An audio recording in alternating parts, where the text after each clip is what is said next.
Come on in, welcome to my home. Today we are making roast potatoes and roast carrots. This is the most easy recipe ever. I knew I was having the roast pork, so I wanted something different. I am not a big fan of carrots, so I was even surprised by I liked these carrots. Roasting carrots just brings out the sweetness, and it's just so easy to do. But the only way you're going to do it is to get started. So let's get started with this. Alright, let's get chopping. I am going to mince my garlic, and all the ingredients are listed down below in the description. You do not have to mince your garlic at all. I just like that sort of charred flavor that you get from the minced garlic when you roast it.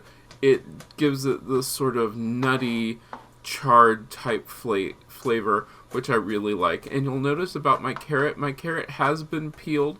My potatoes are all washed and they are ready to go, but this is the part which is so easy. So I just, more like dice it. I wouldn't say mince. It was more like a dice, a nice chop in there so that way they can get that wonderful flavor. And they do flavor the oil slightly, but I'm getting ahead of myself. Once the garlic is chopped, and I mean it doesn't have to be finely chopped, it just needs to be chopped, I'm going to roughly cut my carrot.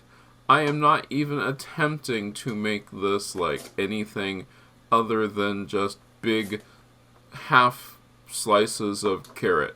We are not doing rounds, we are just cutting the carrot in half. Be careful with your fingers, make sure that you do not chop off your finger, that would be bad. Now for the potato, you can use baby potatoes and you don't have to cut them. I'm cutting mine into quarters, but you do not have to do that if you use smaller potatoes. I did not have smaller potatoes, so I just roughly chopped mine into about quarters so that way they were nice sized pieces. And I do like the size of these pieces for my roasted potatoes and carrots. Now, once I have everything all chopped, I'm going to go ahead and put it onto a sheet pan. This pan does have sides, which will just make my life a little bit easier. We'll make sure to scrape everything in onto the pan, and then I will coat that lightly, or liberally, with olive oil. Just pour the olive oil on there, and remember, all the ingredients are listed down below. Pour that on there with some salt, and I'm going to give that a nice good toss just with my hands once I put the pepper on, and it just sees everything comes together.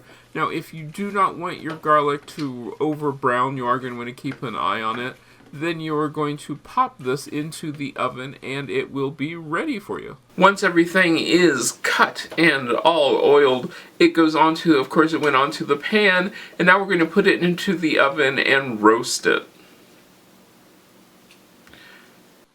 Comes out of the oven and it looks so good.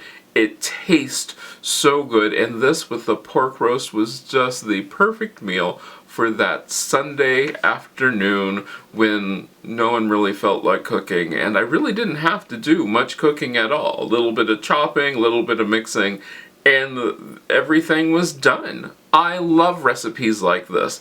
Do you like recipes like this too? This is the best time of year to do this because it's cold outside and you can have this wonderful roast potato and carrot mixture that you can have at your next meal. Well, if you make this, let me know. You can get a hold of me on most social media at CM Coleman Home. I love making recipes like this. This is so much fun, and I hope I get to see you the next time you stop by.